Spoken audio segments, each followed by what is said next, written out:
Buenas noches a todos y a todas, a quienes van a estar viendo esta grabación. Mi nombre es Julián Castillo González, presidente del Centro de Estudio Conciencia y Síntesis. Y bueno, en esta ocasión tenemos ya anunciado hace unas buenas semanas atrás al profesor Juan Íñigo Carrera, profesor de la Facultad de Ciencias Sociales de la UBA y director del Centro de Investigación para la Crítica Práctica CICP. Y en esta ocasión vamos a estar conversando sobre las relaciones entre la clase trabajadora y el Estado y, bueno, principalmente, qué es lo que determina que hoy en día la clase trabajadora esté dependiendo cada vez más del Estado, que este deba subsidiarles aún más sus necesidades básicas, sus necesidades inmediatas para, a través de para fortalecer su metabolismo social, considerando ello de que hay el modo de producción capitalista se ha fortalecido, se ha agudizado, que es lo que precisamente ha logrado que la clase trabajadora tenga necesidades más por parte del Estado que por parte de su propio trabajo individual. Así que, bueno, eso principalmente, Juan, te damos la palabra reiterando las gracias por acá, por colaborar con este centro de estudio que principalmente buscamos justamente democratizar el conocimiento y obviamente expandir todo este tipo de conocimiento y formación para que nuestros compañeros y compañeras puedan también ejercer su acción política en sus determinados sectores. Bueno, buenas noches y ante todo gracias por la invitación que me ha tenido trabajando varios días para tratar de estructurar una exposición que apuntara a lo que ustedes plantean y al mismo tiempo que me permitiera em, expresar, poner de manifiesto el modo en que yo considero necesario aproximarse a todas estas cuestiones o a estas cuestiones que vos planteabas. Porque lo que planteaste son una serie de cuestiones concretas y puede generarse la idea de que como se trata de cuestiones de manifestación inmediata, cuestiones inmediatas, la respuesta también puede apuntar simplemente a esa inmediatez. Y que entonces uno puede contestar esto, y de hecho son respuestas que aparecen con bastante frecuencia, es que lo que pasa es que los miembros de la clase obrera no quieren trabajar, ¿no? Que son unos vagos que prefieren vivir de la caridad del Estado, que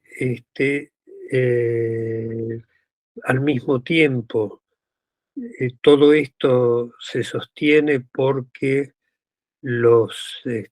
porque hay intereses políticos de mantener a la clase obrera en esta condición para someterla a prácticas de clientelismo, e incluso, y esto es algo que se pone muy de manifiesto y que apunta justamente a las transformaciones actuales, lo que ocurre al interior de la propia clase obrera en la relación entre aquellos obreros que están pudiendo vender su fuerza de trabajo e incluso que están vendiendo su fuerza de trabajo en condiciones precarias y los que no pueden, no encuentran comprador para su fuerza de trabajo y solo disponen de ese ingreso provisto por el Estado para poder sobrevivir. La imagen al interior de la clase obrera respecto de que hay una parte de la clase obrera que vive a expensas de otra parte. y esto produce una relación antagónica dentro de la propia clase obrera. Pero ¿qué pasa si uno toma una situación, una cuestión concreta por su inmediatez y la separa de sus determinaciones? Lo que hace es convertir esa cuestión concreta en una abstracción. Y esto es lo que, contra algo que yo he luchado desde hace muchos años. Y entonces mi respuesta arranca desde la determinación más simple que uno tiene delante, para llegar a explicarse cómo el proceso de vida humana, la propia vida humana, engendra una condición social en la cual hay seres humanos que no pueden reproducir su vida en las condiciones propiamente humanas, que es a través del trabajo. Yo sé que hacer ese desarrollo no se puede hacer en el tiempo que tenemos previsto acá, ni mucho menos, pero lo que voy a tratar de marcar es una serie de como hitos que uno puede ir recorriendo para llegar hasta esta cuestión concreta que vos planteabas y que evidentemente tiene una vigencia y una necesidad de ser considerada y enfrentada absolutamente relevante. Entonces yo voy a ir haciendo ese recorrido sobre la base, además de quienes, si alguien escucha esta exposición en algún momento, conoce los términos generales a los cuales yo me voy a ir refiriendo. Que conoce qué es la plusvalía, conoce qué es el capital, qué es el trabajo asalariado y demás. Y entonces voy a tratar de arrancar con esta cuestión, pero tengo que habilitarme acá alguna guía para la exposición, porque si no me voy a perder en el camino. Entonces yo lo que quiero arrancar es de la determinación más simple de el proceso de vida humana, y lo que tenemos es que toda sociedad humana es, en primer lugar, un organismo colectivo que produce y reproduce su vida a través del trabajo, y que el trabajo es este gasto productivo del cuerpo aplicado a la producción de valores de uso. Desde el punto de vista de la unidad social, toda sociedad dispone de una cierta masa de fuerza de trabajo, de capacidad para trabajar en general, que al mismo tiempo está aportada en la persona, repartida entre las personas de los miembros de esa sociedad. Y que entonces la organización del proceso de vida humana, cualquiera sea el modo de esa organización, lo que encierra, desde el punto de vista de la unidad social, es el modo en que se va a asignar a cada miembro de la sociedad la forma concreta, útil para los demás, en la que va a gastar esa cuota de fuerza de trabajo en general, va a aplicar esa cuota de fuerza de trabajo en general para producir valores de uso para los demás. Y así como se le asigna qué trabajo útil concreto va a realizar aplicando esta fuerza de trabajo en general, lo que vamos a conocer como, lo que conocemos como trabajo, aplicar esa fuerza de trabajo en general, realizar trabajo abstracto, al mismo tiempo que se le asigna qué forma concreta le va a dar, hay que asignarle con qué medios de producción va a contar y con qué medios de vida va a contar para reproducirse en esta condición que tiene de órgano individual del proceso de vida social. Y acá yo siempre remarco que el modo en que se organiza la producción y el consumo social es al mismo tiempo el modo que se organiza el consumo social, y que esta es la base que toma forma en las relaciones sociales que establecen entre sí los miembros de la sociedad. Que lo que tenemos es, las relaciones sociales tienen en su base esta asignación. Si ahora miramos esta misma cuestión desde el punto de vista de cada miembro de la sociedad, esta relación social que acabamos de plantear toma la forma de reconocerse a uno mismo como órgano del proceso de vida social. De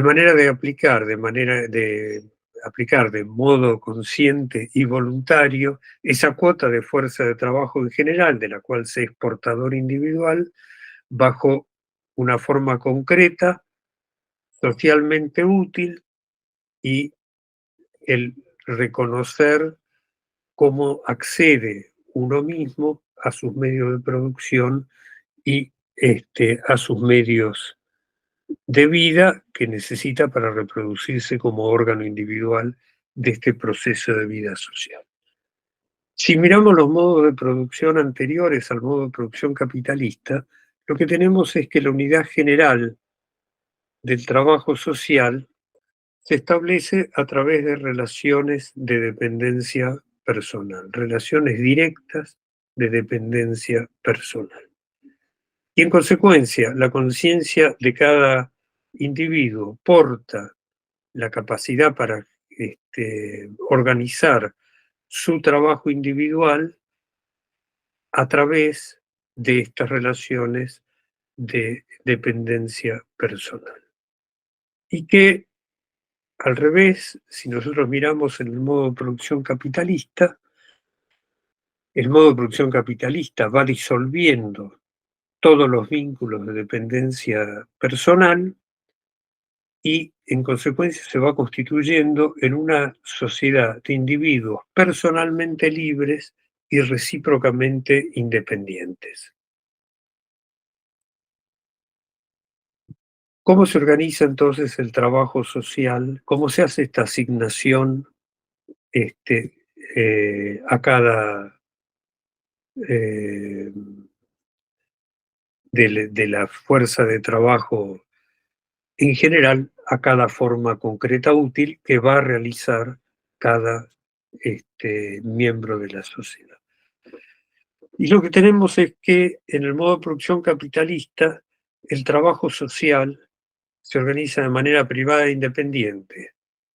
En consecuencia, no hay un vínculo inmediato, directo, sino que la unidad general del trabajo social se establece de manera indirecta mediante la representación del trabajo abstracto, socialmente necesario, materializado de manera privada e independiente en su producto, como el valor que tiene este producto, como el atributo que tienen las mercancías. Este producto tiene la forma histórica específica de mercancías, para relacionarse entre sí en el cambio y de este modo relacionar socialmente a sus productores de manera indirecta.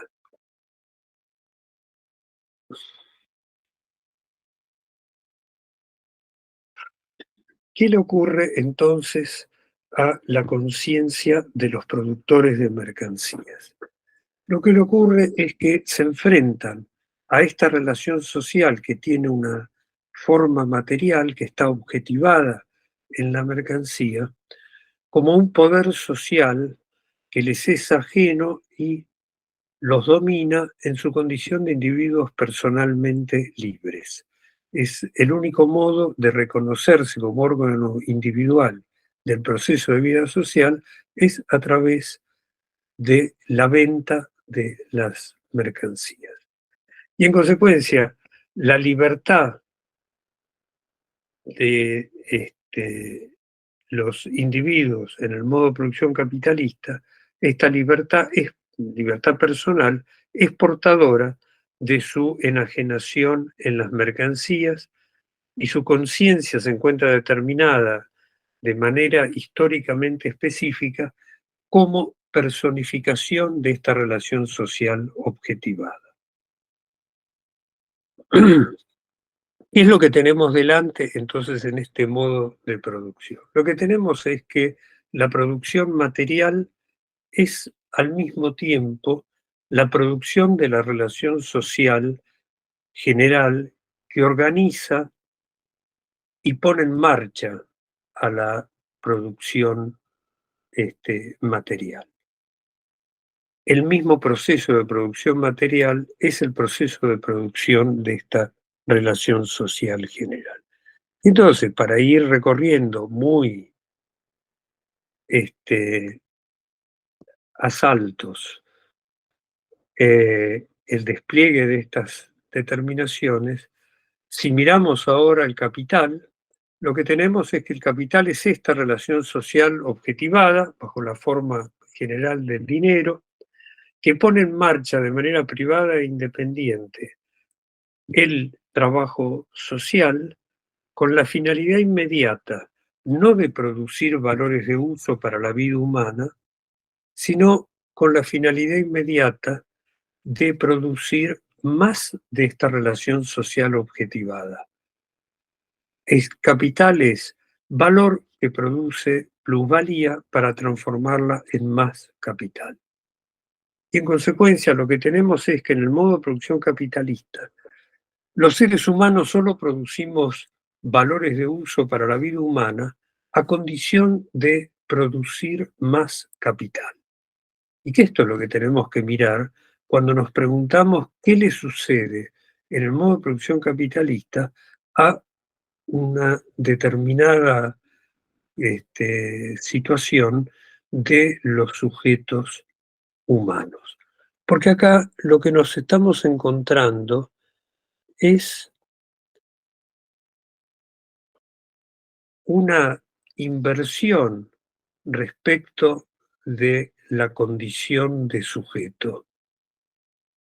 El sujeto concreto inmediato, ya la finalidad inmediata de la producción no es producir seres humanos a través de la producción de valores de uso, sino que es producir más capacidad para poner en marcha el trabajo social como algo que no se puede controlar y que es independiente respecto, es el que rige la producción de valores de uso. ¿Qué es lo que nos encontramos entonces en esta inversión de la subjetividad? Que los obreros que separados de sus medios de producción y de vida, y los capitalistas propietarios privados de los medios de producción, estamos, además, porque nos involucra en la primera condición, estamos determinados como atributos de esta relación social objetivada, como atributos del capital, los obreros como personificaciones de la mercancía fuerza de trabajo y los capitalistas como personificaciones del capital. Y en esta condición es que tenemos esta relación social antagónica consciente que es propia de, por un lado, los vendedores de mercancías, por otro lado, los compradores de mercancías. Voy a seguir también avanzando a grandes pasos en estos hitos. Y esta relación antagónica lo voy a definir como la relación elemental propia del modo de producción capitalista, a su vez toma una forma al interior de cada uno de los dos polos de la relación que también tiene un carácter antagónico, que es, desde el punto de vista de los obreros, la competencia como vendedores de fuerza de trabajo y desde el punto de vista de los capitalistas como compradores de fuerza de trabajo. Y esa relación antagónica al interior de cada uno de los polos se va a desarrollar por la necesidad de la enfrentamiento con el otro polo en una relación de solidaridad que tiene lugar al interior de cada uno de los polos y que constituye a cada uno de esos polos, por un lado, en clase obrera y por el otro lado, en clase capitalista. Y esa relación antagónica elemental que teníamos entre comprador o entre vendedor y comprador de fuerza de trabajo toma la forma general, universal, de la lucha de clases. Cuando nosotros miramos la lucha de clases, no es una circunstancia que ocurre en determinados momentos o lugares, es una forma general del movimiento de nuestra relación social, que es el capital. Es una forma necesaria del proceso de reproducción de la vida social en el modo de producción capitalista. Ahora, esta relación antagónica de la lucha de clases, como lo que está, por así decir, en juego, es la unidad de la reproducción del proceso, la reproducción del capital total de la sociedad, que es la reproducción en su unidad del proceso de vida social, va a determinar, va a desarrollar la relación antagónica de la lucha de clases bajo la forma de una relación de solidaridad entre entre los miembros de la clase capitalista y los miembros de la clase obrera, que es la relación de ciudadanía del Estado. Esta es la expresión de la unidad de la reproducción del proceso de vida social regida por el capital. Y cuando nos referimos al Estado, también en términos muy sintéticos, el Estado es una relación social objetivada que parece brotar de la libre voluntad de los individuos y que se enfrenta a los individuos como una potencia social objetivada que tiene la potestad de dominarlos. Y en ese proceso, la determinación esencial del Estado es que el Estado es el representante de la unidad del movimiento del capital, es el representante de el capital total de la sociedad. Y en esta condición, el Estado es el gestor de la explotación normal de la clase obrera. ¿Por qué me parece importante remarcar esto respecto de la pregunta concreta, inmediata, que vos, Julián, me hacías?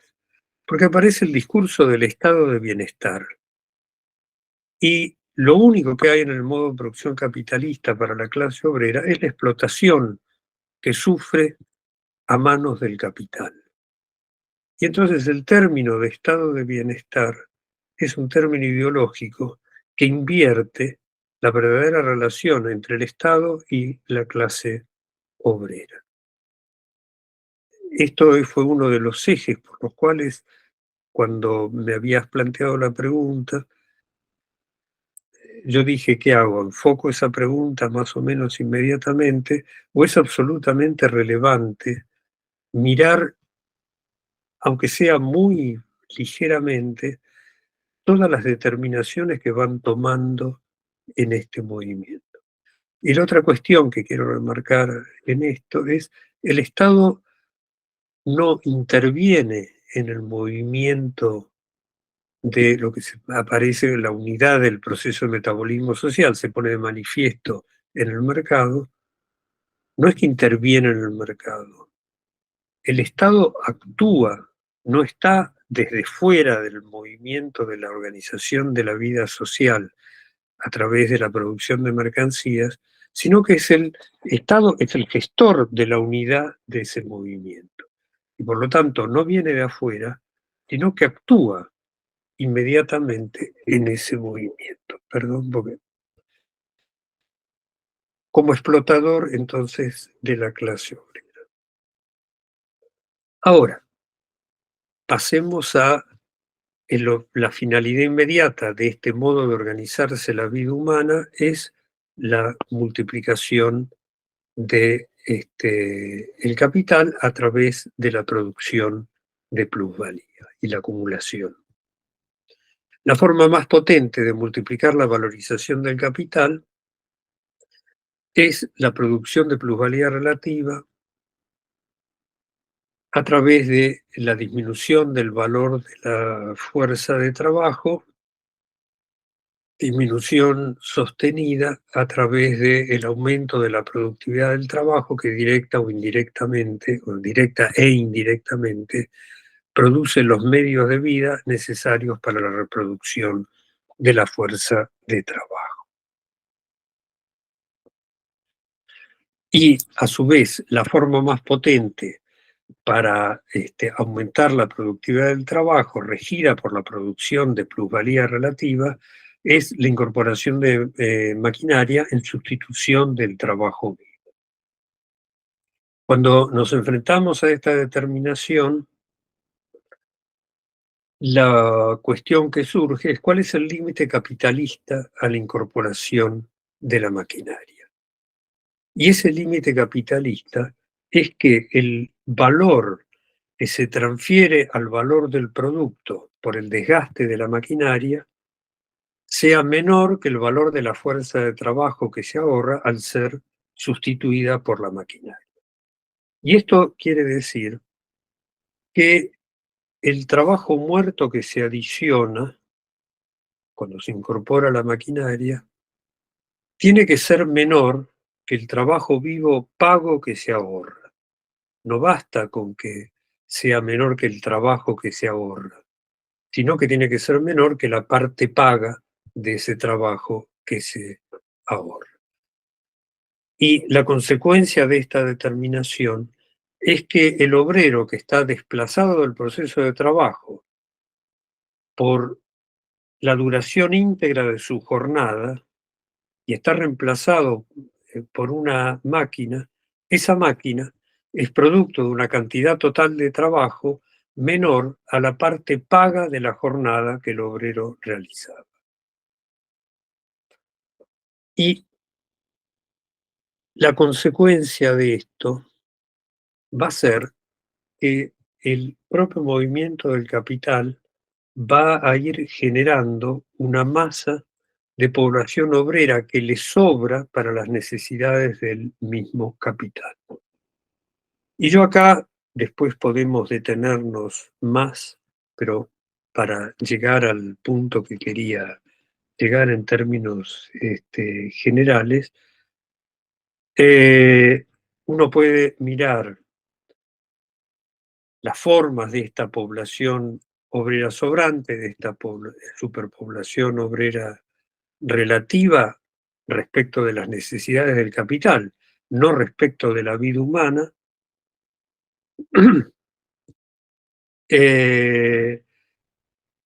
Podemos mirar como tres escalones en esta condición.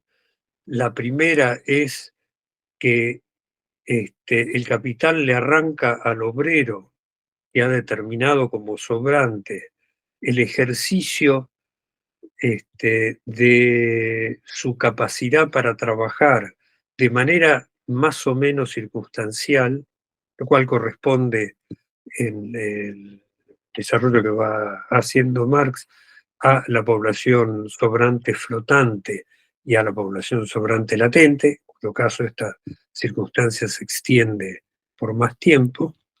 En un segundo escalón, puede mantener esa población en producción a expensas de deteriorar su fuerza de trabajo a través de pagarla sostenidamente y crecientemente por debajo de su valor. Esta es la condición de la población sobrante estancada, que cada vez va perdiendo, porque no la puede reproducir, sus atributos productivos, no puede reproducir su vida natural en las condiciones normales propias del modo de producción capitalista, y finalmente a la porción de la población obrera a la cual el capital primero la priva del ejercicio de su capacidad para trabajar y finalmente la priva de su capacidad para trabajar. Le arranca su capacidad para trabajar. Le arranca su capacidad para trabajar. Lo que hace el capital es arrancarle el atributo propiamente humano, que es el proceso de vida humano. Es un proceso de metabolismo social basado en el trabajo. Arrancarle al ser humano la capacidad para trabajar es arrancarle su humanidad. Y yo siempre planteo esto. Cuando se habla de que arrancarle a un individuo el ejercicio de su capacidad para trabajar,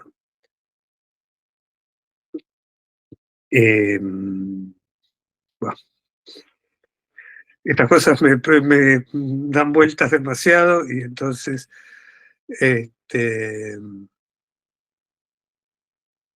es arrancarle su condición genérica humana y por lo tanto es arrancarle su dignidad humana. Uno no está haciendo referencia a un juicio de carácter moral. Lo que está haciendo es referencia a un hecho concreto, al ser humano que se lo priva del ejercicio de su capacidad para trabajar, y peor aún, se le arranca su capacidad para trabajar, y esto es su propia relación social general, le arranca su capacidad para trabajar, lo que le está arrancando es su humanidad. Y lo está condenando a la condición del animal. Si en el medio en el cual se encuentra hay algo que pueda consumir para reproducirse, se puede reproducir. Si en el medio en el cual está no está presente ese objeto del cual apropiarse, no se puede, no puede reproducir su vida. Y esto es lo que hace el modo de producción capitalista respecto de la humanidad del obrero en su proceso de reproducción.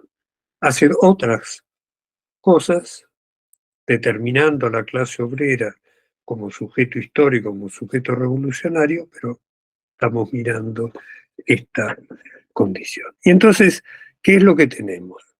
Que nosotros volvemos sobre el capital en en su determinación como relación social objetivada, que se ha invertido y que actúa como el sujeto concreto de la vida humana al organizar el trabajo social con esta necesidad inmediata, no de producir valores de uso para la vida humana, sino la finalidad de producir más de sí misma, lo que tenemos es que estamos frente, en el modo de producción capitalista, de un modo de producción, de un modo de organizarse la vida humana, que priva a una porción de sus miembros de la posibilidad de reproducir su vida. Nos encontramos con el desarrollo de esta contradicción. el modo de producción capitalista es un modo históricamente específico de organización del proceso de vida humana que al mismo tiempo genera, o sí, me uso el término genera, las condiciones para arrancarle a una parte de esos seres humanos su humanidad. Planteado esto, es que ahora podemos, desde mi punto de vista, volver a la condición, al problema concreto inmediato que Julián había planteado al arrancar. Podemos volver según el tiempo, y Julián, vos me dirás, mirando toda una serie de movimientos en los cuales llevan a la agudización de la generación de esta población sobrante que se va consolidando en esa condición, o tenemos posibilidades más limitadas, y entonces yo voy a tratar de acotar lo que plantearía. Decime. No, dale, dale. Creo que pasaron muchas semanas como para poder privarnos de este momento, así que démosle, démosle. Bueno, el planteo es lo siguiente. Tenemos esta determinación general, en su movimiento el modo de producción capitalista engendra población obrera sobrante. Hay momentos en que esa determinación se, vamos a ponerlo así, se hace más fuerte. Hay momentos en que hay un proceso de absorción de fuerza de trabajo que disminuye la población obrera sobrante, pero el movimiento general encierra esta determinación. Y para mí, para mirar qué es lo que ocurre, por qué esa agudización de la generación de población obrera sobrante, vos lo planteabas en el siglo XXI, yo por mi vejez me voy a remontar unos 25 años antes del inicio del siglo XXI. Uno tiene que mirar qué forma material ha ido tomando y qué transformaciones hay en la materialidad del trabajo. Y cuando uno mira el proceso de desarrollo histórico del modo de producción capitalista a lo largo del siglo XIX y del siglo XX y lo que va del siglo XXI, muy gruesamente puede diferenciar dos momentos. Y voy a hacer una referencia antes a una cuestión. Marx en Los Grundrisse, en lo que va a ocupar este, el lugar este, del borrador del Capital, originalmente borrador para la contribución a la crítica de la economía política, después de hecho se convierte en el borrador de El Capital, plantea que el modo de producción capitalista tiene lo que yo pongo en los términos de una razón histórica de existir, que es, voy a completar esto para tratar de ser un poco más claro. Bueno, va a plantear en el desarrollo de la humanidad hay tres grandes etapas. La primera es una organización de la producción social basada en los vínculos de dependencia personal. La segunda es el desarrollo de la organización social basada en un vínculo indirecto, impersonal, que está objetivado, y esto es el modo de producción capitalista. Y la tercera gran etapa, que es la organización consciente de la vida social por los individuos libremente asociados. Esto quiere decir que se reconocen plenamente en su condición de órganos individuales del proceso de vida social. Estas cosas las agrego a las definiciones de Marx. Y lo que va a notar es esto. El modo de producción capitalista, lo que dice no se puede, es el que va a engendrar esta tercera forma, y lo que hace el modo de producción capitalista es crear con este vínculo impersonal, crear una sociedad de capacidades universales y de necesidades universales. Cuando uno mira el desarrollo del modo de producción capitalista a lo largo particular del siglo XIX, segunda mitad del siglo XIX, hasta el último cuarto del siglo XX, con todas las diferencias absolutas que hay, diferencias nacionales, la diferencia de clase, pero la organización del trabajo, de la materialidad del trabajo, tiende a basarse en una relativa indiferenciación de las distintas fuerzas de trabajo, de los distintos porciones de los obreros que están en la producción. Esa relativa universalidad, desde el punto de vista del capital, universalidad quiero decir indiferenciación más que universalidad, una indiferenciación, que se va a reflejar en una relativa indiferenciación en el valor de la fuerza del trabajo de los obreros que conforman los obreros colectivos, y vuelvo a remarcar, relativa con diferencias sustanciales, pero y que desde el punto de vista del capital, la posibilidad de producir la fuerza de trabajo con esos atributos más o menos indiferenciados se potencia a través de la gestión directa del Estado, porque el Estado va a solo demandar de los capitales individuales que producen, se ocupan del resto de la producción, que le pague lo que le cuesta la educación pública, lo que le cuesta la salud pública, lo que le cuesta la construcción pública de vivienda, etcétera. Lo único que va a tener que pagar es el valor de la fuerza de trabajo, en general no lo paga, pero el valor de la fuerza de trabajo de los obreros de la construcción, de los obreros docentes, de los obreros de la sanidad. Con lo cual, desde el punto de vista del resto de los capitales que operan en la sociedad, esa fuerza de trabajo se les presenta abaratada.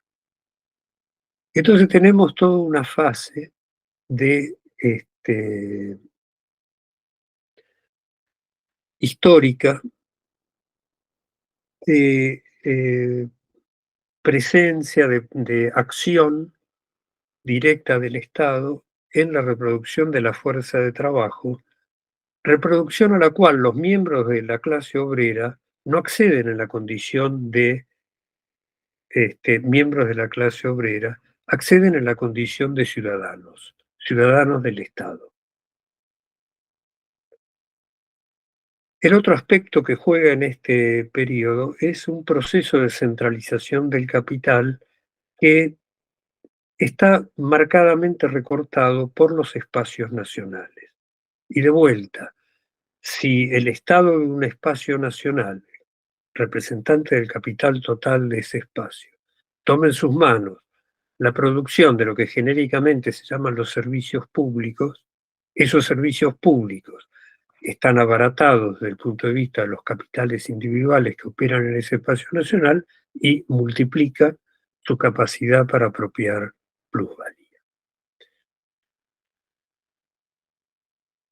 En este desarrollo acompañando este desarrollo, hay toda una transformación muy marcada en las condiciones de reproducción de la fuerza de trabajo, que está fuertemente ligada con el aumento de la intensidad del trabajo y la necesidad del capital de tener obreros justamente que tengan atributos productivos relativamente universales, de manera de que pueda pasarlos de una esfera de la producción a otra con facilidad. Y como todo este proceso transcurre a través del desarrollo de la maquinaria, hace falta que estos obreros adquieran su capacidad para trabajar antes de entrar en el proceso inmediato de producción.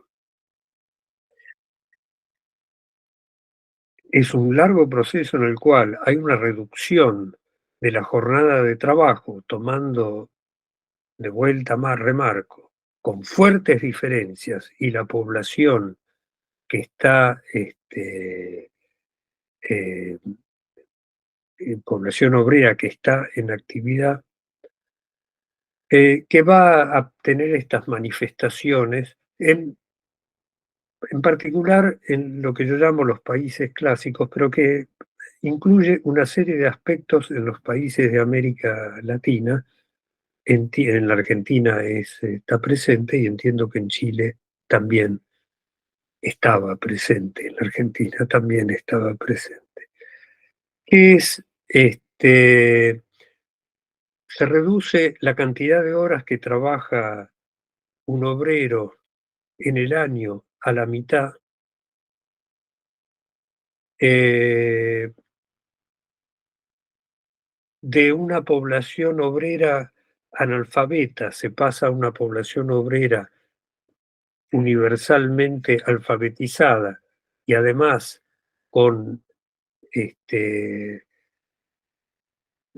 se llega en ese momento que le estoy diciendo, fines del último cuarto del siglo XX, a una escolaridad de 12 años, y aumenta el consumo de valores de uso para poder producir una fuerza de trabajo que tenga los atributos productivos que le demanda el capital con la intensidad de trabajo que se ha desarrollado.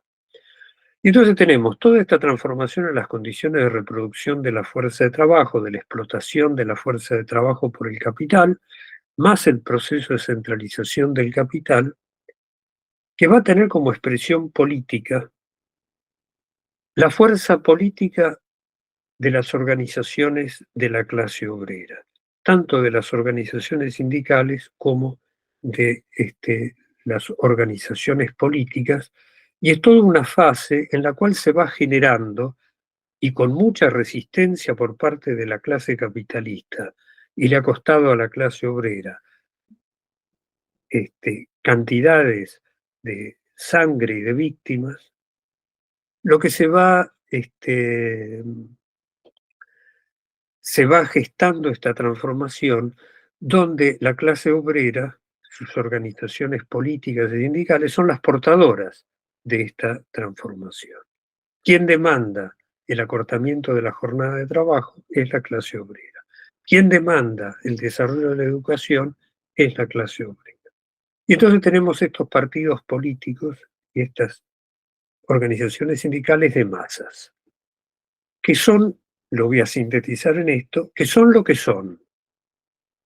Son portadoras de la reproducción de condiciones que son propias del modo de producción capitalista, pero tienen este carácter. Y la clase obrera tiene esta fuerza. Hacia fines del siglo XX, empieza antes, pero va a explotar manifiestamente en el último cuarto del siglo XX, se va a extender hasta ahora.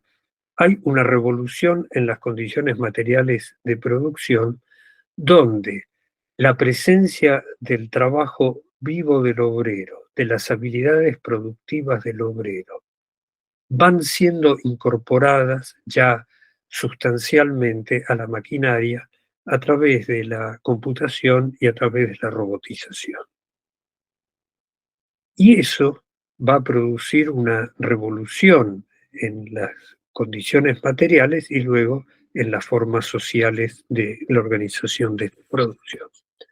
Y el capital deja de necesitar ese obrero universal, indiferenciado, y lo que empieza a necesitar es obreros con un desarrollo más potente de su subjetividad productiva y obreros que no tengan ningún atributo productivo.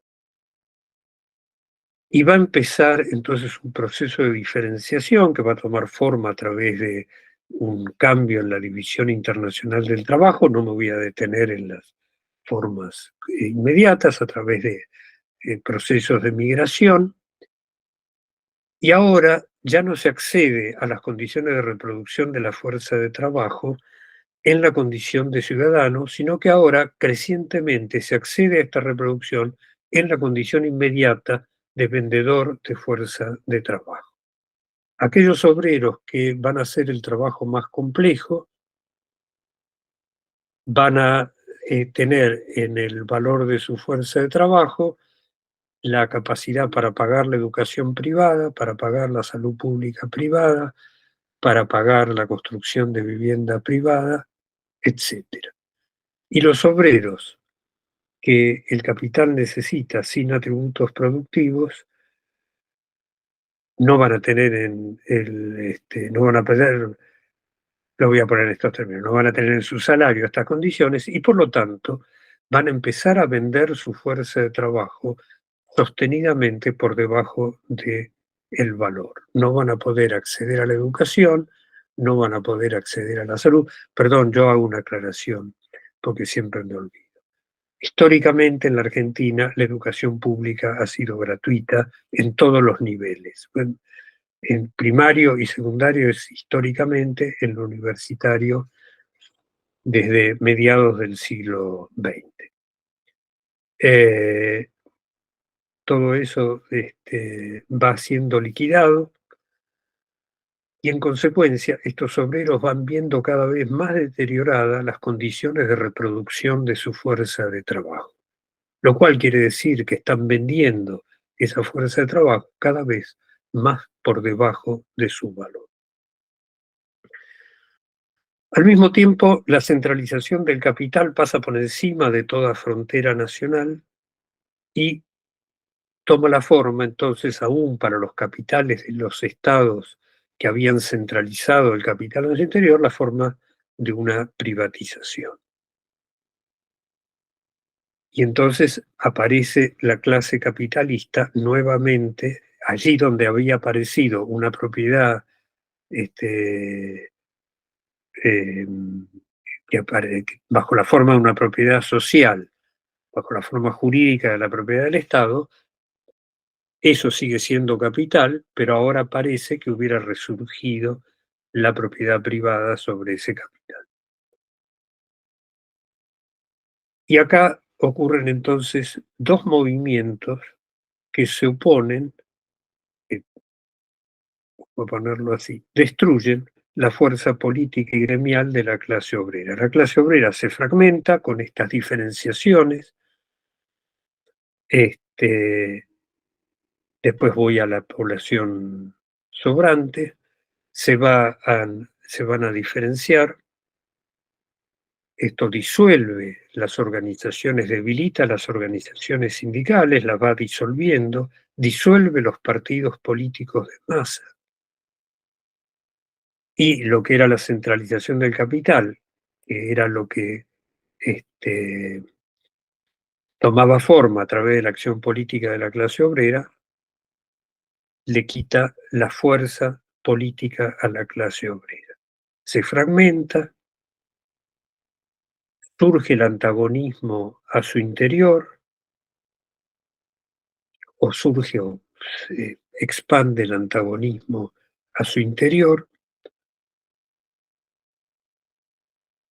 y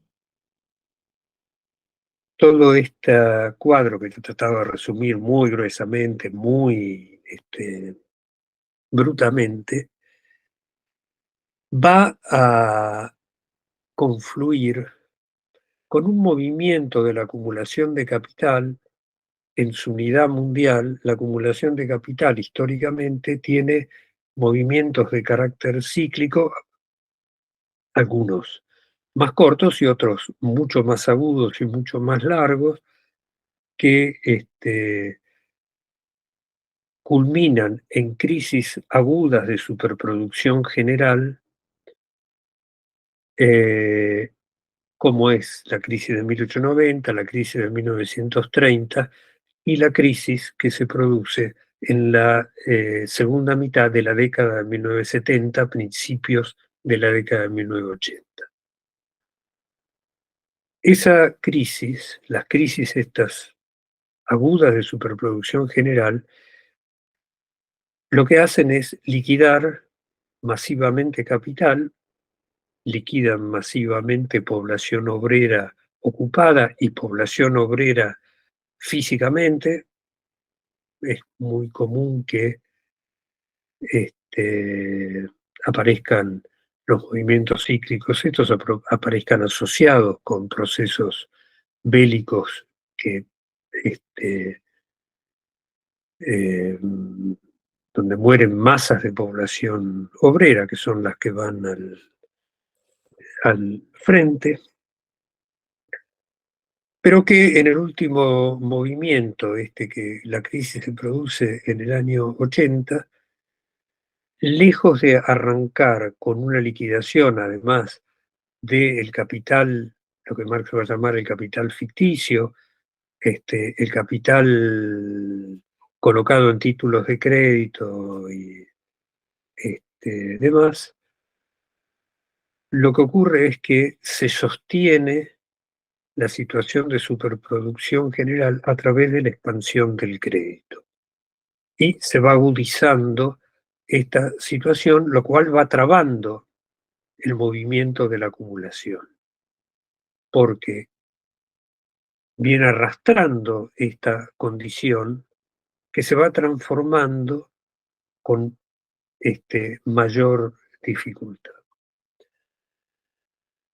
Y esa multiplicación, ese sostenimiento de la situación de superproducción general que traba el desarrollo de la acumulación, se va a reflejar en las trabas para que crezca la demanda de fuerza de trabajo. Y entonces, si nosotros tomamos todas estas condiciones, la síntesis respecto de qué ocurre con la población obrera sobrante, es que se va multiplicando la población obrera sobrante. Y esa multiplicación de la población obrera sobrante, que en periodos anteriores ocurría y la crisis en parte la liquidaba físicamente, en la crisis se produce una transformación técnica, así como fue la de 1980. Hay una transformación sustancial en la materialidad del trabajo, y sobre esa base es que la acumulación puede volverse a desarrollar, y que acá ese desarrollo renovado choca al mismo tiempo con la subsistencia de la situación de superproducción no resuelta plenamente. Bueno, se va a ir manifestando en la multiplicación de la población obrera sobrante y el deterioro de sus condiciones de reproducción. Y entonces la reproducción de la población sobrante estancada, o la condición de población sobrante estancada, se va a empezar a extender. Yo voy a tomar el ejemplo de la Argentina. En el caso de la Argentina, la población obrera ocupada, si uno toma el conjunto, es toda población sobrante estancada.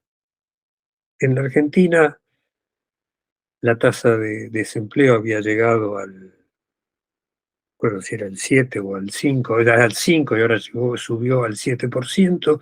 Bueno, toda esa masa de población obrera es población sobrante estancada que vende su fuerza de trabajo por debajo de su valor e incluso sustancialmente por debajo de su valor. Pero además de esta situación llega hasta el punto en el cual ya no hay posibilidad de venderla a en una condición que permita la reproducción mínima de esa fuerza de trabajo. Está consolidada en esta condición de sobrante para el capital. Estamos, porque yo estoy incluido en esa condición.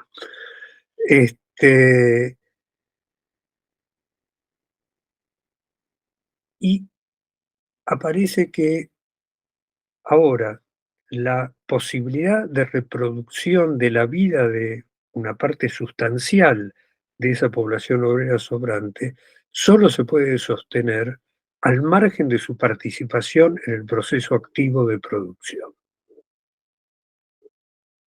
Y lo que se va a desarrollar fuertemente, que en el caso de la Argentina aparece justamente manifiestamente en las primeras expresiones en la década de 1980 y que se va agudizando, es el subsidio por parte del Estado en, en algunos aspectos, bajo algunas formas, con una contraprestación laboral y en otras formas ya directamente sin contraprestación laboral, porque con eso que va a recibir la persona, el obrero que está en estas condiciones, no puede hacer ningún gasto de su fuerza de trabajo. Ya no está en condiciones de trabajar nada. Y entonces es universal, porque ocurre, uno lo ve en los países europeos, lo ve con la migración desde África y Asia a los países europeos, lo ve en América Latina, a todo lo largo de América Latina, y la migración este, en busca de la posibilidad de vender, aunque sea en condiciones mínimas, la propia fuerza de trabajo, y a expensas de este, la destrucción de la propia humanidad. Eh, y aparece lo que yo mencionaba al principio, el antagonismo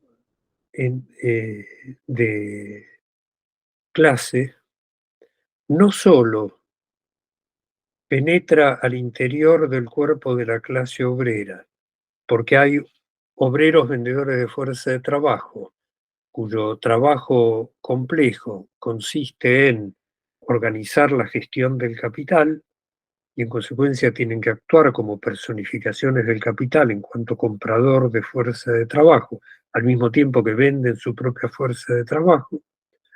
Diferenciación entre obreros que tienen atributos productivos desarrollados, obreros carentes de todo atributo productivo, pero que están en producción, y en el ámbito de los obreros carentes de atributos productivos porque el capital se los está arrancando, lo que aparece es el antagonismo entre los que todavía encuentran una forma de vender su fuerza de trabajo y los que no tienen forma de venderla. Y aparecen entonces los discursos que en el caso de la Argentina están fuertemente presentes, aún en partes de la población obrera que reproduce su vida en condiciones muy precarias respecto de, el discurso es, yo trabajo para que esos vagos vivan gratis del clientelismo del Estado. Y así tenemos el presidente electo que tenemos. Pero bueno, eso es específico, no tan específico porque no es único en América Latina, pero ni en el mundo, pero es el caso específico de la Argentina. Entonces, la organización de la acción política de la clase obrera se enfrenta a la necesidad mucho más compleja y mucho más aguda que la que enfrentaba en la fase anterior, porque de la propia materialidad del trabajo brotaba, llamémosle, tendencia, vuelvo a decir, con fuertísimas diferenciaciones hacia el interior, pero esta tendencia a la, a la universalidad, a la indiferenciación, ahora esa organización requiere del conocimiento consciente, objetivo, lo voy a poner en estos términos, del conocimiento científico respecto de cuáles son las determinaciones que están presentes y que toman esta forma extremadamente concreta. Y bueno, y esto es lo que yo me propongo como forma de acción política, que es operar en el proceso en el cual, este, voy a ponerlo lo que corresponde antes, nadie le puede producir la conciencia a otro individuo, porque la conciencia es la forma en que cada uno organiza su propia acción. Pero lo que sí se puede hacer es, y lo que se hace todo el tiempo, es operar en el proceso en que otros individuos producen su propia conciencia. Y entonces, mi forma de acción política y la forma de acción política del Centro para la Investigación como Crítica Práctica es precisamente darle a al carácter social de nuestro trabajo la forma de un proceso de operar en voy a volver a usar la palabra proceso, en el proceso en que otros miembros de la clase obrera producen su propia conciencia política. Y en el proceso, entonces, de producir una conciencia de la clase obrera como sujeto histórico. Con esto es terrible porque me he estado hablando a mí mismo este, en la pantalla.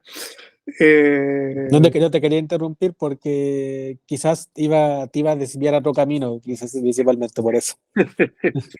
Pero no, porque además sin querer, en lugar de, bueno, estaba mirando ahí donde aparecía en la pantalla. Bueno, esto es el planteo que quería hacer.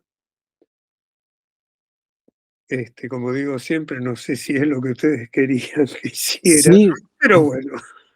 sí, por lo que estuve notando de manera muy rápida, por lo que estoy entendiendo es que a través esta dependencia propia del carácter del Estado emerge en la medida de que la agudización de las crisis del capital, que en desmedro genera esta eh, masa obrera sobrante, esa masa de, de trabajadores que en estricto rigor están en desempleo, eso baje agudizando de que el Estado vaya tomando un rol de carácter más clientelar, asistencialista, o bueno, como tú lo quieras llamar. Eso por lo que yo lo que eh, eh, logré como precisar en el sentido como fue como el carácter principal de que esto brote. Y tal vez a mí me faltó una cosa en esto. Me faltaron montones de cosas, pero bueno. Esto. En particular, en una sociedad en la cual la población obrera, en un momento relativamente reciente de su historia, era una población obrera que vendía su fuerza de trabajo, encontraba comprador para su fuerza de trabajo, vendiéndola en general, cuando uno mira la Argentina, yo supongo que en Chile es similar, vendiéndola por debajo del valor, si uno compara con los salarios, con el poder adquisitivo de los salarios de otros países en el mundo, lo que yo llamo los países clásicos, los antiguos países clásicos. No se puede rápidamente transformar esa población en una población que esté dispuesta a morirse de hambre. Eh, en la Argentina, yo lo remarqué como un proceso viene de mediados de la década del 80, con lo cual hay un deterioro creciente y hay ya varias generaciones sucesivas que cada vez han encontrado condiciones más precarias para vender su fuerza de trabajo, más precarias para reproducirse, más precarias en cuanto al desarrollo de su fuerza de trabajo. Han ido, es una de las expresiones más agudas de esto es en Argentina la transformación de las escuelas públicas gratuitas, de el lugar donde se iba a formar la futura fuerza de trabajo, en el lugar donde los este, chicos, nos usamos esa expresión, van a comer porque en su casa no hay cómo comer. Eso va siendo expresión de cómo una generación atrás de la otra no solo va perdiendo el ejercicio de su capacidad para trabajar, va perdiendo su capacidad para trabajar. Llega a la escuela este, eh, con, con hambre porque en su casa no puede comer, en muchos casos después de haber participado en procesos de trabajo extremadamente precarios, como es lo que acá se llama los cartoneros, los que recogen residuos en la calle, eh,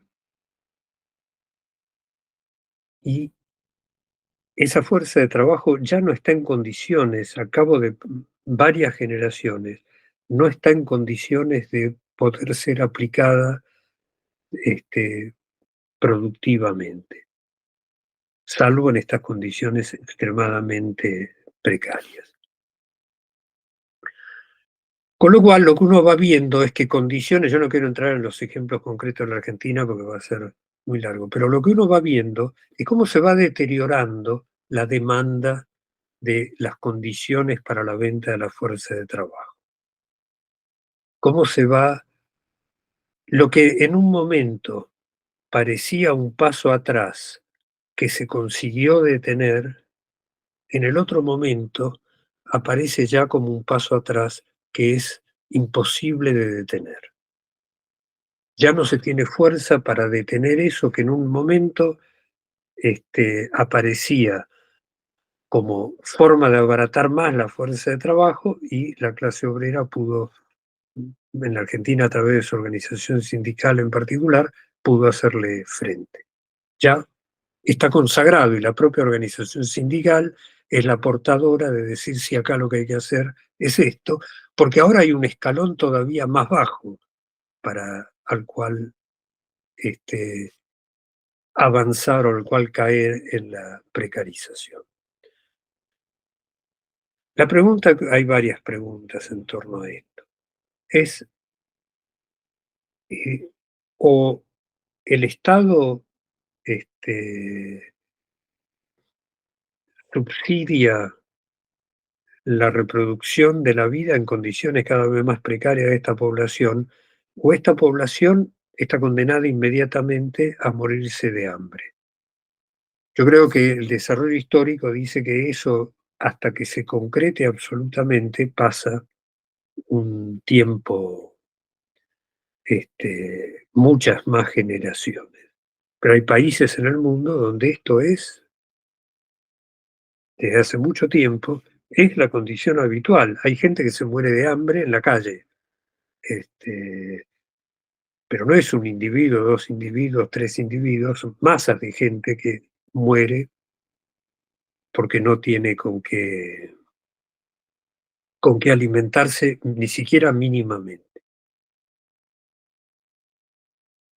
Y al mismo tiempo, esta reproducción de esa población obrera consolidada en la condición de sobrante es condición para que pueda seguir operando la acumulación de capital dentro del ámbito nacional. Es una necesidad del capital que se valoriza. Se valoriza primero explotando esta población sobrante, pero además no puede mantener su... yo dije antes, toda la población ocupada de Argentina es población sobrante estancada. Pero dentro de la población sobrante estancada es obvio que hay niveles marcadamente distintos, cuya materialidad del trabajo es marcadamente distinta. Bueno, para mantener en marcha los procesos de acumulación de capital que requieren una fuerza de trabajo con ciertos atributos productivos y una cierta condición para reproducirse, eso es imposible si hay una masa de población que se está muriendo de hambre inmediatamente en la calle. Entonces, el subsidio no es abstractamente por humanidad. El subsidio es porque es parte de las condiciones para que lo que haya de acumulación de capital, más o menos, llamémosle normal, en ese ámbito nacional, se pueda reproducir. Cuando eso va siendo liquidado, entonces va cada vez siendo menos necesario, desde el punto de vista del capital, cada vez menos necesario sostener la subsistencia de la población sobrante. Entonces, esto es lo que uno ve a lo largo de los años, se ha visto en el caso de la Argentina, es muy manifiesto. Eh,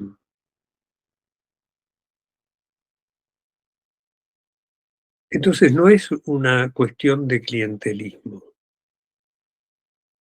El clientelismo es la forma que toma esta relación. Eh,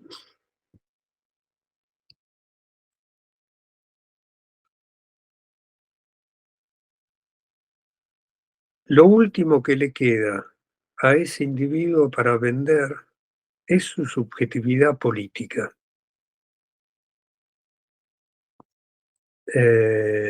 Yo voy a hacer acá una observación en doble carácter, de vínculo personal y de vínculo general. Mi hija Valeria, que es antropóloga, hace ya muchos años, porque fue para su tesis, hizo un estudio sobre población originaria en el Chaco, en lo que es la provincia del Chaco y Formosa. Y hizo entrevistas, y hace muchos años, esto fue hace, este, una de las personas que entrevistó le hizo la síntesis más acabada este, de lo que puede, de lo que expresa esta situación. Porque cuando lo entrevistó, la respuesta que le dio fue: yo soy mercancía.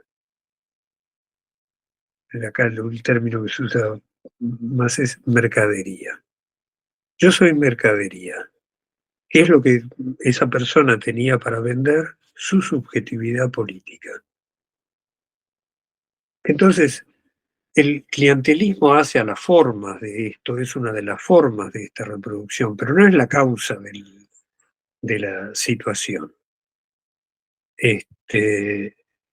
Las formas de la organización jurídica y política propia del modo de producción capitalista hacen que el clientelismo juegue un papel. Pero lo que genera el clientelismo no es la práctica del clientelismo. Lo que genera el clientelismo es la situación de miseria y de imposibilidad de reproducir su vida a la que llega. No es una cuestión abstractamente individual, a lo que llega una masa de la población obrera, porque es lo único que le queda para vender, es su subjetividad política. Con lo cual tampoco sé si contesté todo. Yo siempre planteo esto, yo no sé bien cuánto contesto y cuánto, Sí, pero no, quedó súper, súper bueno el contenido. eh, sí, sí, no, sí, no, sí está súper bien resuelto y de hecho me gustó como el análisis que, bueno, mejor dicho, el relato de la entrevista que yo soy mercadería. Bueno, acá por lo general, generalmente las personas cuando tú les preguntas te dicen, no, yo soy un número. Acá por lo menos dicen, no, yo soy un número. No una mercadería, sino que un número. Entonces son distintos contrastes, pero que tienen son diferentes definiciones que tienen una misma connotación. Eh, entonces es súper interesante ver eso en las otras latitudes. Eh, sí, yo creo que bueno, creo que respondió a la pregunta principal. Claramente partió desde una premisa principal de, desde la clase trabajadora, del modo de producción, cómo se engendra hasta llegar al proceso del Estado y de bueno, la masa obrera sobrante. Y nada, es claramente agradecerte, Juan, por la paciencia, por el letargo de esta conversación, que soy súper extensa durante, yo creo que ya un mes, y bueno, agradecido por eso, agradecido por la paciencia, y bueno, esperamos que en nuestra proximidad, y espero que sea así, podamos contar contigo ante alguna otra temática que no sea particular. bueno, yo les agradezco a ustedes por permitirme darle forma a mi acción política y siempre dispuesto a un proceso de discusión y de intercambio. Vale, Juan. Muchas gracias por la exposición y bueno, nos estamos viendo a los compañeros que vayan a ver este video prontamente con mayor charlas, bueno, columnas y prontamente un artículo que estamos realizando, algo de carácter más nacional, sí.